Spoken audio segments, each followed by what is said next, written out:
अस्सलाम वालेकुम रहमतुल्लाहि व बरकातुहू। रमज़ान मुबारक हो सकता है आज ही रात इख्तिताम को हो जाए या फिर कल का रोज़ा भी हो।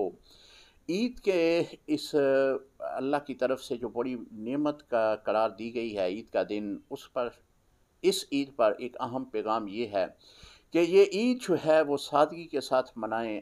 याद करें हमारे फ़लस्तीन मुसलमानों के ऊपर जो कुफ़ार ने ज़ुल्म व सितम किया है, बड़ी तादाद में हमारे छोटे बच्चों को शहीद कर दिया गया, हमारे घरों को नेस्त व नबूद कर दिया गया, हमारे नौजवानों की बड़ी तादाद शहीद हो चुकी है। जो लोग बचे हैं बड़ी तादाद में वो ज़ख्मी हालत में हैं, इलाज उनके पास मौजूद नहीं है, खाना उनके पास मौजूद नहीं है, घर मौजूद नहीं है, बेसहारा वो आसमान के तले वो इसी तरह ज़िंदगी गुजार रहे हैं। और बड़े अफ़सोस की बात है ये अरब ममालिक जो हैं वो अपने नशे की धुत में आज भी पड़े हुए हैं। वो वक़्त दूर नहीं जब ये ख़ुद भी इन मसाइब में जो है मुब्तला हो जाएँगे। अगर आज किसी मुसलमान के ऊपर इनकी नज़र शफ़क़त नहीं है तो कल इंशाअल्लाह इनके ऊपर भी इस तरह का मामला आएगा कि इनके ऊपर भी कोई भी मुसलमान मुल्क इनकी तरफ देखने के लिए तैयार नहीं होगा। तो अर्ज़ ये है कि आपने ये ईद जो है वो सादगी के साथ मनाएँ और अपने मुस्लिम भाइयों को ज़रूर याद करें और अपने इर्द-गिर्द देखें कि जो गरीब आदमी है उसको ईद की खुशियों में ज़रूर शामिल करें। अगर आपने 2 सूट बना लिए हैं तो 1 सूट अपने उस भाई को भी दें कि जिसने अभी तक कोई सूट ख़रीदा नहीं है।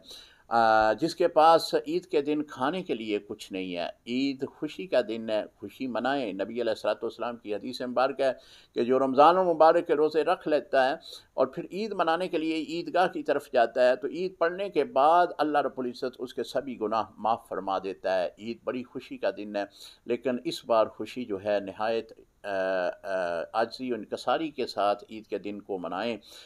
ख़ुसूसी तौर पर अपने कुर्ब व जवार में, क्योंकि पाकिस्तान में अशिया बहुत ज़्यादा महंगी हो चुकी हैं।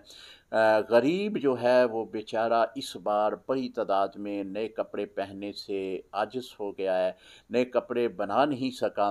तो उनके हालात देखें, आपके घर के नज़दीक, आपके मोहल्ले में जो इस तरह के लोग हैं उनको खाने की अशिया पहुँचाएँ।